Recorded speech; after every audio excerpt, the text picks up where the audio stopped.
Une vidéo d'utilité publique, elle va pas forcément faire plaisir. Elle renvoie à sa propre responsabilité.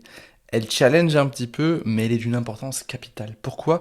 Parce qu'elle permet d'évoluer en conscience, elle permet d'évoluer en se sécurisant, elle permet d'évoluer en authenticité, elle permet d'évoluer euh, en étant beaucoup plus heureux, heureuse, serein et sereine. C'est très très important de prendre conscience que quasiment personne ne te dit la vérité. C'est un sujet qui est hyper intéressant, qui est passionnant, mais qui à la fois challenge un petit peu parce qu'on se dit mais pourquoi est-ce qu'on me ment alors que je suis une bonne personne, que mes intentions sont bonnes, etc. Donc c'est ce qu'on va aborder dans cette vidéo. Avant ça, abonne-toi à la chaîne YouTube, commente toute cette série, parce qu'on est on est dans une série incroyable. Là, on est au 8e épisode sur 100 épisodes. Une série pour bâtir sa légende personnelle. Donc, je te partage tout ce que je partage à mes clients en privé, en one-one.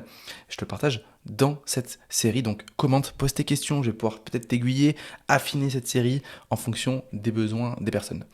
Abonne-toi, c'est très important, ça permet de soutenir la chaîne YouTube, ça permet de la faire connaître et aussi du coup partage cette vidéo à ceux qui pourraient en avoir besoin.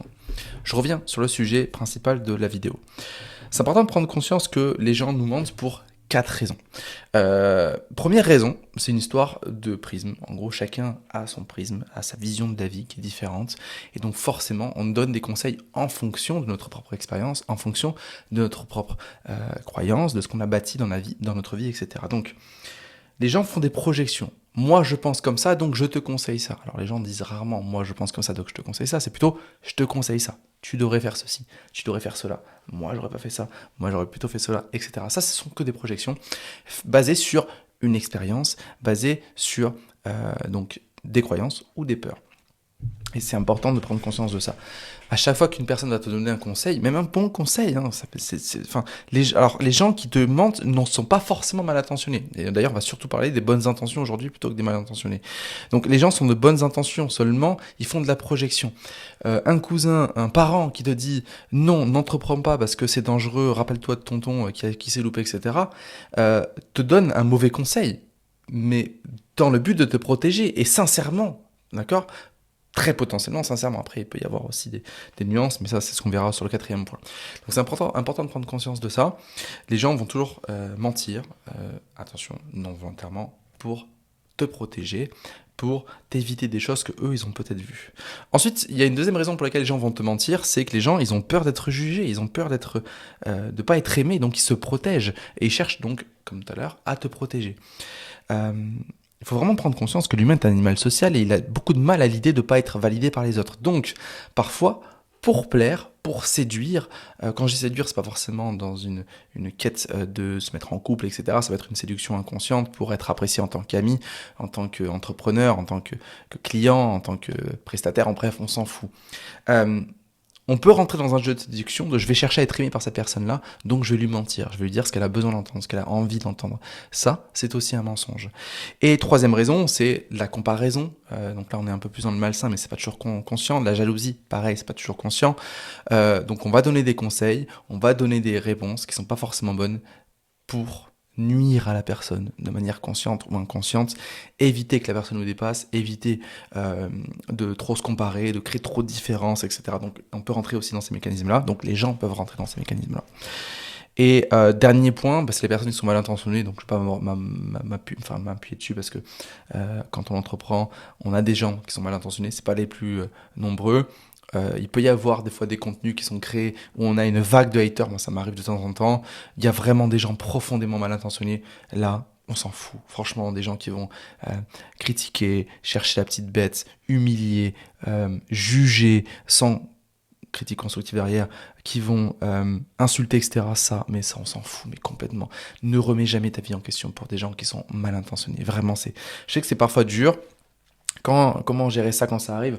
On prend son carnet, on écrit un petit peu sur ce qu'on vient de recevoir comme critique, on fait la part des choses et on se rend compte que c'est pas vrai. De toute façon, tant que tu crées des choses avec une bonne intention, tant que tu crées des choses sur des bases saines, dans une bonne intention, ne te remets pas forcément en question. Maintenant, Très important. Prends conscience d'une chose, c'est ta vie, c'est tes règles du jeu. C'est ton business, c'est tes règles du jeu. Donc tu fais en soi ce que tu veux. Si tu veux créer tel tunnel alors que c'est démodé depuis 5 ans, mais je m'en fous, fais ton tunnel. Peut-être que tu vas relancer quelque chose qui fonctionne parce que tu le fais tellement avec ta patte que ça va vibrer et ça va toucher les gens. Si tu as envie d'avoir tel type de branding, mais fais-le, c'est ton business, tes règles du jeu. Tu veux dire certaines choses qui dérangent, dis-le, c'est ton business, c'est tes règles du jeu. Donc ça pour moi c'est une règle fondamentale. Moi, c'est ce que je dis souvent à mes clients, et parfois des très très gros clients qui ont déjà des business très rentables. Ouais, mais tu ne penses pas que je devrais faire ça? Stop, c'est ton business, c'est tes règles du jeu. Qu'est-ce qui t'a mené aujourd'hui à ce succès? Ah ben je me rappelle, il y a 5 ans, j'ai fait ça alors que personne n'y croyait, et ça a marché. Ok, bah ça a marché parce que tu étais candide sur ce sujet-là, tu y allais à fond parce que tu y croyais, et c'est ce qui fait que ça a fonctionné. Donc c'est pareil aujourd'hui, continue de faire ce que tu veux. C'est ton business, c'est tes règles du jeu. C'est ta vie, c'est tes règles du jeu. Si toi, ta vie... moi ça m'arrive, ça, c'est très très drôle. J'ai reçu plus de critiques quand je faisais beaucoup de sport que quand j'en faisais moins de sport, en mode attention à ta santé. Ce qui est fou, je pouvais picoler, je pouvais mal manger, etc. On me disait rien, ah t'es un bon vivant, c'est bien, bravo, ouais. Et quand je faisais beaucoup de sport, notamment pendant ma prépa Ironman, c'est attention, tu peux te blesser, c'est pas bien de faire trop de sport, tu manges trop d'œufs, etc. Enfin, des trucs mais complètement lunaires, basés sur des croyances partagées par des lobbies il y a des années.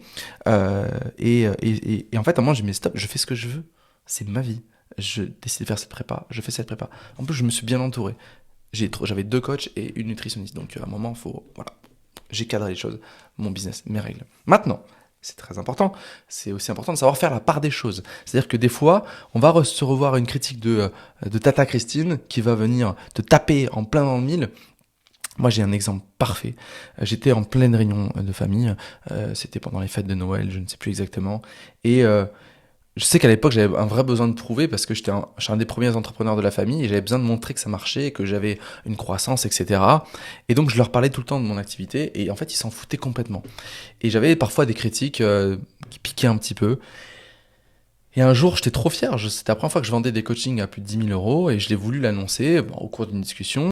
Et forcément, c'est lunaire pour la plupart des gens de vendre des prestations à ce prix-là. Et c'est normal, enfin, franchement. Et donc j'ai reçu plein de critiques, et puis en fait je suis rentré chez moi, j'ai pris mon carnet, j'ai étudié ce qui s'est passé, et je me suis rendu compte à force d'écrire que en fait j'étais plus en train de communiquer à ma famille pour prouver quelque chose que par réel intérêt. Et finalement, ça m'a aidé à faire la part des choses, et j'ai appris à protéger tout ça, j'ai arrêté de chercher à prouver à ma famille, etc. Et ça m'a fait un bien fou. Si il y a un hater qui te dit ton fond il est... Ah oui, ben ça c'est encore un exemple parfait. J'étais en plein webinaire en 2020, je me rappelle, pour vendre un programme, je parlais d'entrepreneuriat, etc. Et puis en fait j'avais un vieux clic-clac dégueulasse dans mon fond. Je m'en foutais, j'avais pas fait gaffe, et puis il y a quelqu'un qui me dit mais mec, t'es dans ta chambre d'ado, qu'est-ce que tu fais genre et tout. Et donc forcément ça me touche en plein webinaire, en direct, et puis après je m'amuse à faire la part des choses, et je me dis en fait c'est vrai Antoine, par rapport à tes ambitions, ce que tu veux créer, c'est pas le bon branding, c'est pas la bonne image à véhiculer, donc on améliore. On ne prend pas pour soi, on améliore, parce qu'il faut savoir que chaque personne qui donne une critique ou un conseil le fera toujours d'après son prisme, d'après sa projection, donc il faut toujours apprendre à faire la part des choses. Ok, j'ai déjà été critiqué quand je m'étais offert ma belle Tesla. Je me suis rendu compte qu'il y a des gens qui m'ont critiqué alors qu'ils m'avaient dit quelques années avant qu'ils rêvaient d'en avoir une. Donc en fait, je me suis dit, ah mais en fait, c'est venu juste chercher chez eux.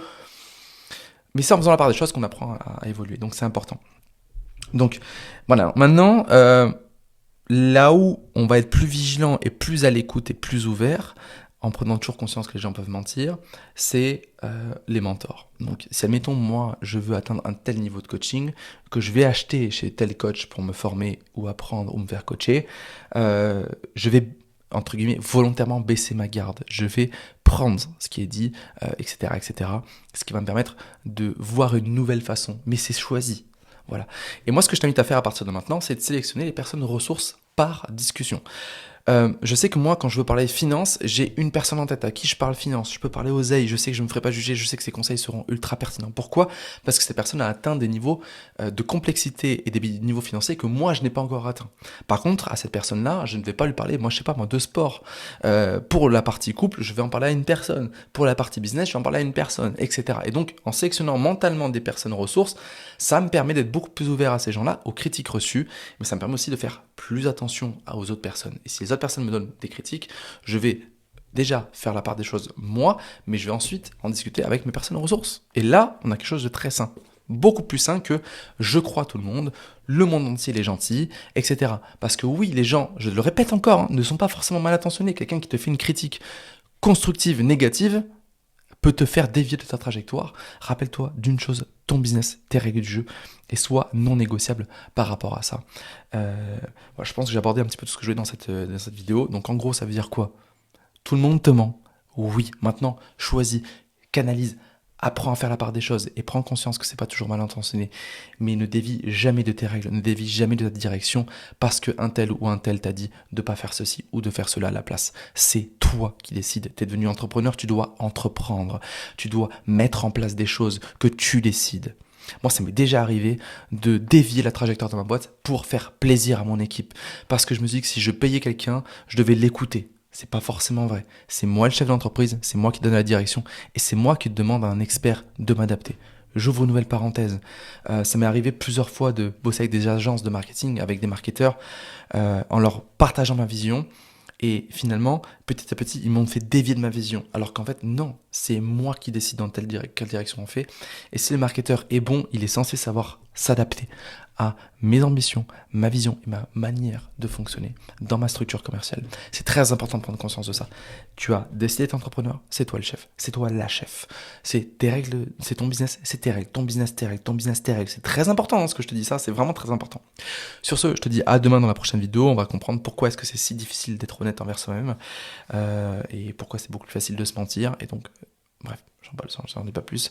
Je te dis à demain pour la prochaine vidéo. Abonne-toi, commente, pose des questions et surtout partage cette série parce que franchement, elle est hyper importante, elle est précieuse, elle peut apporter une aide précieuse à quiconque la regarde. Je te dis à demain. Ciao.